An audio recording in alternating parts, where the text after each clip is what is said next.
I cannot imagine a more pertinent speaker on the topic next on our program. Media transformation, what your future CEO needs to know. Please welcome the Director of Digital Strategy at The Guardian, Wolfgang Blau.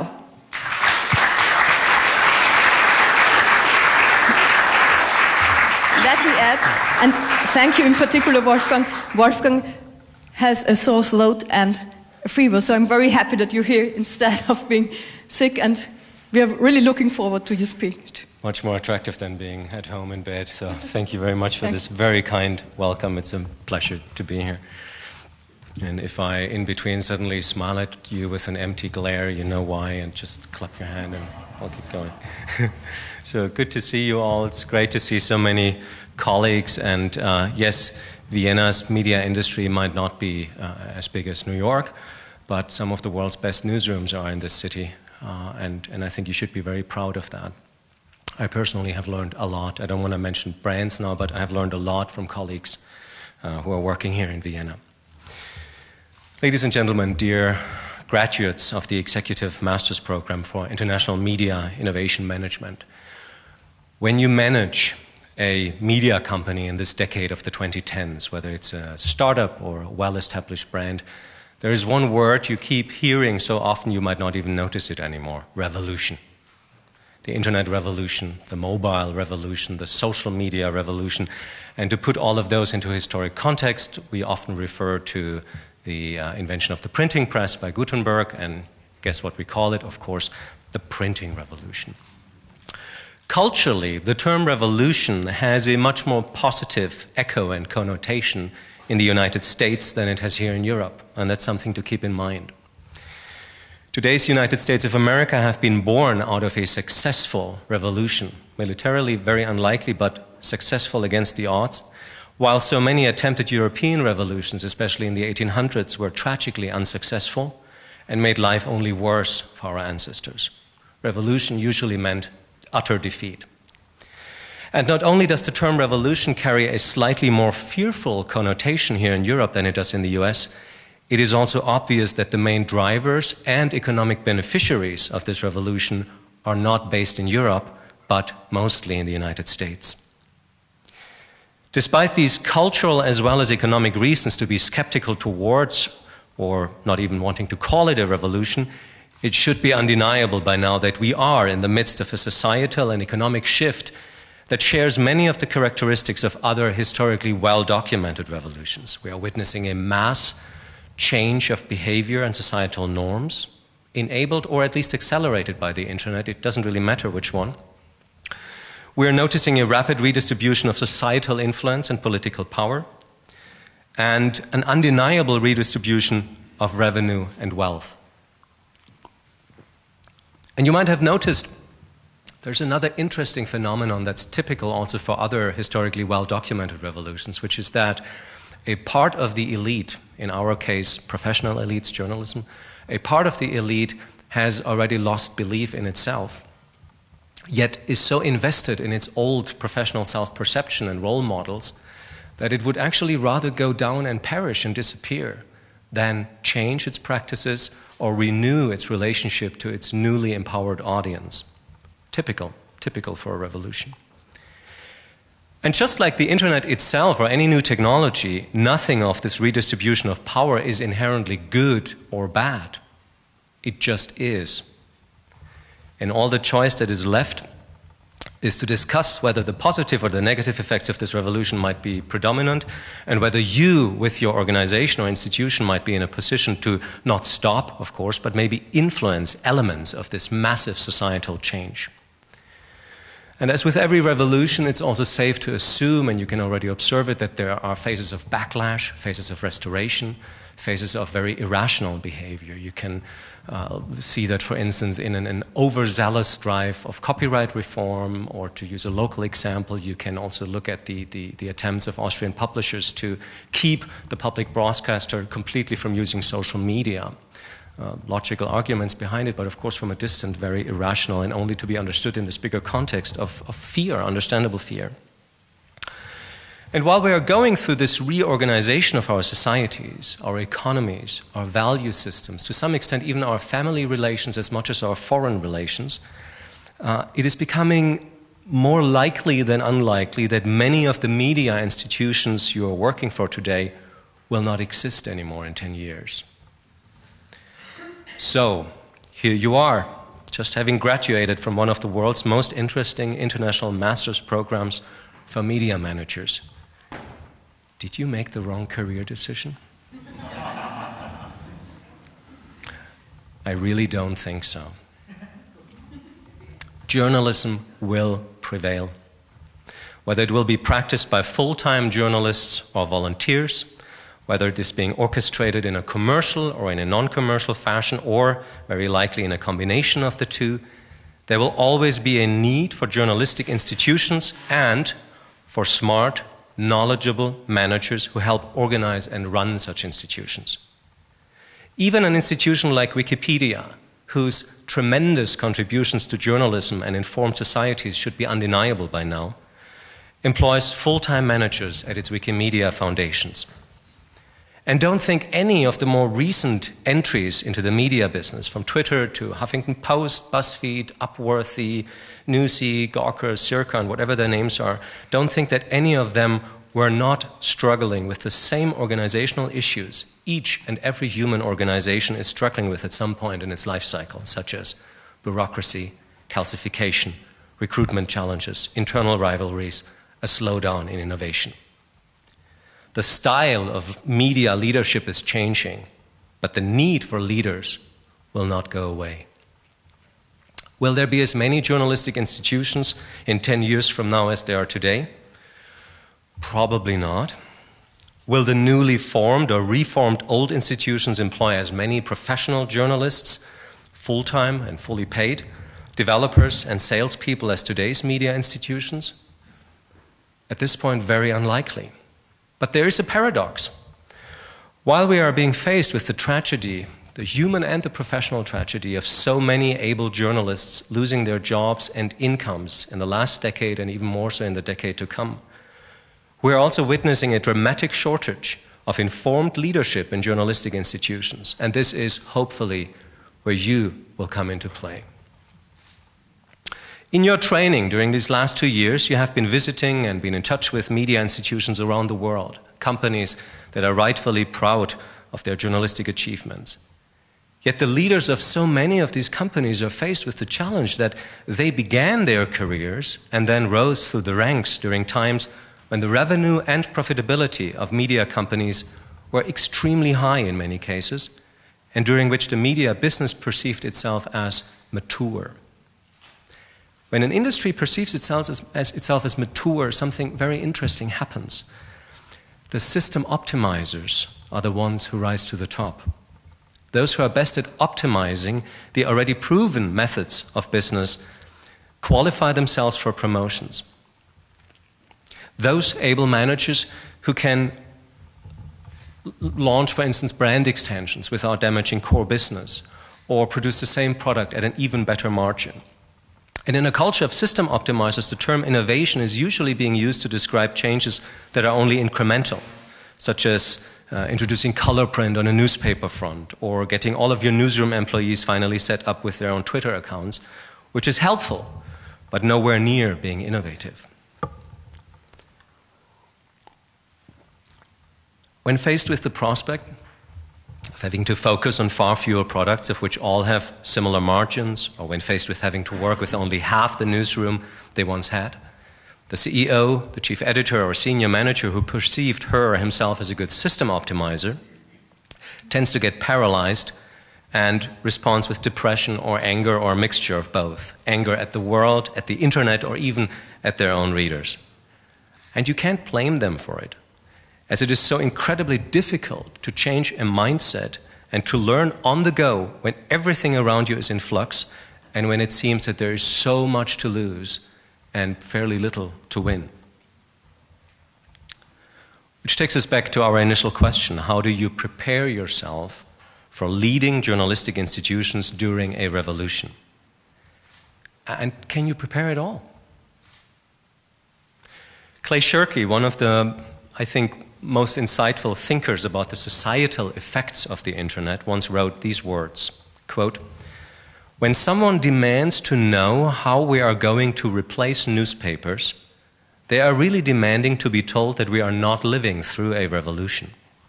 They are demanding to be told that old systems won't break before new systems are in place. They are demanding to be told that ancient social bargains aren't in peril, that core institutions will be spared, that new methods of spreading information will improve previous practice rather than upending it. They are demanding to be lied to. There are fewer and fewer people who can convincingly tell such a lie." End of quote. Now, if you listen carefully, you will have noticed that Shirky does assume that eventually, like after all revolutions in the past, a new order, new systems will emerge. He only emphasizes that it is the nature of revolutions that old systems break long before new systems are in place. So there is hope, right? The old institutions of the media industry only have to hang in there long enough for the new order, the new business models and systems to emerge, and then adapt and keep going, right? I had a conversation with Richard Gingras last week. Richard Gingras is one of the true digital media pioneers in the United States. Amongst his many, many achievements is the introduction of teletext in the US, the first digital on-demand media. He was the CEO of Salon.com, the first online-only magazine, and currently he is the senior director of Google News, which operates, as you know, in 45 languages. I asked Richard Gingras what he thought of Clay Shirky's inherent assumption that while we are in some kind of a revolution, it's only a question of time for the storms of change to quieten down and a new order to emerge. Now, you need to know that Richard has a bit of a grandfatherly appearance. He has a big white beard, very warm eyes, and I noticed that he looked at me, sizing me up whether I would be willing to hear his response. And then he said with a soft voice, "What if this revolution won't end? What if it just keeps going? What if the turmoil is permanent?" As a journalist, of course, I immediately rejected his counter-question and thought to myself, yeah, sure, right. You're a director of Google News. Easy to say for you. Isn't Google one of the few beneficiaries of the digital shift? Permanent turmoil would work in your interest. But if you try to look at the internet through the eyes of Google, you will notice that Google might already have its zenith behind itself. 10 years after the introduction of search marketing, it is still completely dependent on the revenue of this initial business model.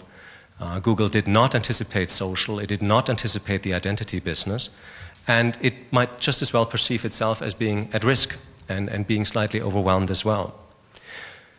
So I said, how can that be, Richard? Is there any historic precedent for a permanent revolution? He didn't want to engage with me in historic comparisons. He simply asked back again. He said, do you see any signs of this revolution slowing down? No, of course not. I don't. So he replied, yes, new systems, new orders might emerge one day, but this rapid change, this constant disruption and social prototyping and constant testing of new potentially disruptive business models that the internet enables at very low cost, all of that seems to be a permanent feature of this new era. Permanent revolution. Coming back to your graduation today and your wonderful new master's degrees. Not only are we in the midst of a revolution, but have entered an era of dramatically accelerated and possibly permanent change. And I know all of you are not afraid of change, but how do you prepare yourself for that? How do you lead media institutions, or how do you support the leaders of your institutions in an era of accelerated permanent change? If I would now embark on trying to give you a set of leadership rules, I would of course contradict everything I've been trying to express so far. But I think there are a few loosely joined pieces of experience that are still worth sharing with you. From A as in attitude to N as in newsroom, and don't worry, as much as I like BuzzFeed, I won't list every letter of the alphabet between these two. A as in attitude. Your own attitude towards the net can get in the way of your decision making, strategically, business-wise, if you are not conscious of your attitude towards the net. As a platform for personal expression and social collaboration, the internet amplifies both the good and the ugly, the strengths and the weaknesses of humans and of humanity. And so it is worth taking time, it really is worth taking a quiet moment with yourself and ask yourself whether you personally regard humanity as inherently weak, selfish, and in need of being protected from itself, an old theme of conservative journalism, or whether you see humanity as inherently good and striving for evolution and justice. Of course, the truth is somewhere in between those two, but your own bend towards one or the other will influence whether you treat the net primarily as a threat to society that should be controlled, or as a chance for society that should be nurtured. C as in corporate culture, that's an easy one. Do not conform to it. Right? Easy. Easy said, could almost be a slogan for some sports shoe manufacturer. It's very difficult to not conform to culture. Culture is really good at making you conform to it. In the old world of matured media business models, conforming to what you saw around you and then finding the cracks and openings for your ideas to further optimize these matured businesses was how you gained visibility and then rose through the ranks. In today's age of turmoil, conforming and just going with the flow might still make you very popular, might even give you a few years of a good career, but it would make you blind to the bigger opportunities and possibly betray the future of journalism in your country. The ethics of journalism, a journalist's duty to accuracy, courage, fairness, and transparency will prevail. Most everything else, though, from the old media world appears to be in the process of breaking. Do not conform to it. Be respectful of earlier achievements and of those who have been contributing to your institution long before you joined it, but never ever allow for these earlier achievements and contributions to oblige you to not speak up. In fact, being willing to risk your job might be the only way there is of getting anything done or changed in today's media environment. Yet also don't underestimate the importance and potential of corporate cultures. Investing in changing your corporate and especially your editorial culture is often being neglected and might be frowned upon by your board. After all, culture change is difficult to measure. It's just a soft goal. How do you quantify it? How do you set targets? But if you compare investments into, let's say, investments into your digital user interface, your design, compare that with investments into your algorithmic intelligence, for instance, for good content targeting, and thirdly, with an investment into culture change. Investments into design are the easiest to copy by your competitors. There's the least competitive advantage in it. Investing into your algorithmic intelligence, good personalization algorithms, more difficult to copy but can be re-engineered as well. While your investment into culture change is very difficult to understand from the outside. They first have to steal a few of your people for that. They have to do lots of interviews. Then they have to understand how that could be adapted to their own culture. And then it takes at least a year for any dramatic culture change to take place. And what I mean with culture change is very practical. It can, for instance, mean that you train and incentivize your editors to really become responsive and engaged in social media, not just use social media for link dumping, that they engage in your comment threads reliably. Or it can mean that data journalism isn't just becoming one more island in the portfolio of digital practices, but becomes an integral part of every approach to every major story. And that differentiates you oftentimes more than a unique design. D as in data. If you enter a new company, of course it's important to figure out where the editorial leadership is and the commercial leadership, but I would also look early on for who owns the data, who owns the traffic data and the financial data. In a digital company, the person who owns that data usually frames and hence owns the narrative of the whole company without possibly ever being seen personally. So there's something else. The person that owns the data also knows the most about the company, because in these days, every project, every editorial or commercial proposal typically first starts with a request for data to falsify or verify your thesis before you then float the idea or your proposal. So this person is really important, and I think it is crucial that this person either reports directly as a chief intelligence officer to the CEO or to the chief editor or both, but is not hidden somewhere deeper in your organizational chart. The other point I would like to make is that you should do everything you can that all of your employees don't get as little data as absolutely necessary, but as much data as at all possible. And of course, by doing that, you run the risk of flooding your employees with data, so there needs to be training and good tools, but software cost is not really an issue anymore. And also you run the risk of overexposing yourself and making it a bit too easy for your competitors to observe you. But in the end, I think that's a good risk to take.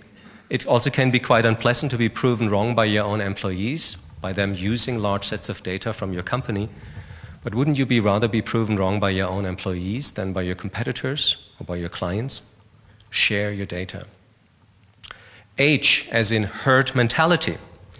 If you are working for a print publisher, you cannot overestimate the tendency of this industry to mimic each other's products and behaviors and tactics to the point of being interchangeable. In the old world, this behavior was justified, as each paper had the pretty much same 4 sources of revenue: subscription revenue, copy sales, display ads, and classified ads, and then also went through the same distribution channels to reach similar sets of readers. Today, this behavior is not only pointless, but also risky, as it sets benchmarks that are too low. Example, the typical traffic ranking of news sites are mostly useless because they only list the news sites of other traditional brands, and not the many other competitors like HuffPost, BuzzFeed, whatever country you're in, to whom your readers go as well on their daily journeys. It also doesn't make sense to count how many of your journalists are actively using Twitter and then to compare these numbers with a competing newsroom, as it is very popular to do in several countries. Because typically and unfortunately, your local movie theater, your preferred airline, your national railway company, your health insurance are all more responsive on Twitter than traditional newsrooms are. And so comparing yourself with another newsroom sets a benchmark that is too low. I, as in innovation. I know that your master's degree carries the words innovation management, but personally, I'm having doubts about the extent to which true innovation can be managed, and I know you have been discussing this question as well. As a media executive, it is a good starting point to assume that despite all the pro-innovation rhetoric in media companies, innovation is only welcome as long as it is not truly innovative. True innovation of products or processes often renders earlier products, processes, and often whole teams obsolete. And that is not something that established organizations are inherently good at. This is very risky because it enforces a brutal reset of priorities. So for a media company to be creative or maybe even innovative, it seems to help tremendously to do 2 things as an executive, as a leader. You have to always strive for the right balance between nurturing cross-departmental collaboration, such as between your developers and your editors, while also making sure that there is a clearly understood and logical structure of teams, reporting lines, and personal mandates for making decisions.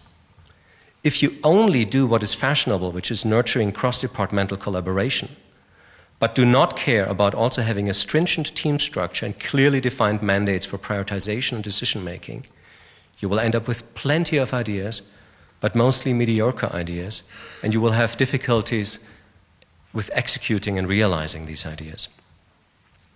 Because all the known mantras of innovation, such as fail fast early and fail often, or fail harder, move fast and break stuff, still require that there is a team that is able to set priorities in the first place to even know what to fail with. One of Steve Jobs' greatest strengths was to decide which ideas and projects never to pursue in the first place. If, on the other hand, you're mostly focusing on setting up a very clean team structure with a minimum of double reporting lines, clearly defined mandates for decision-making, but don't make sure that these different teams and individual employees can easily and frequently collaborate with each other without having to ask anyone for permission first, you will end up with an organization that is very efficient, very good at what it knows already, but is not very creative, neither inspired. Innovation demands this permanent search from you for the right balance between free-flowing cross-pollination and organizational discipline. And whenever someone lauds their flat hierarchies to you, take a closer look. Chances are the term flat hierarchy, as fashionable as it is being used to veil the fact that there's only one person in the center that calls all the shots and usually causes enormous delay. And the inflationary use of the word innovation has also overshadowed something else that is not as fashionable as innovation, which is the enormous potential that does lie in simple optimization and simple care for your existing products. The information architecture of most news sites is dysfunctional and has never worked. Most news apps are loaded with bugs. Most e-commerce processes on media sites are broken or not competitive, which is the same as being broken. So it is a rare qualification that is being demanded from you, but as a modern-day media manager, you must be both the innovator and the thorough but slightly boring janitor of your products. N as in newsroom. Chief editors around the world have a tendency to complain and commiserate about how resistant their newsrooms are towards any kind of change or reform. We shouldn't forget, though, how as readers and as citizens, we all hope for newsrooms that do not buckle under pressure and that do resist any attempt to change them, whether it comes from the inside or outside. The pride and identity of some of the best newsrooms in the world is built on that very idea of not caving in to political pressure or commercial interest. And now this is not meant as an excuse for newsrooms not to embrace reform, which is, of course, terribly needed. But it must be kept in mind when approaching newsrooms with the usual tool set and sometimes a bit cheap-sounding rhetoric of change management. Most newsrooms are simply too smart for that. In addition, you're dealing with journalists.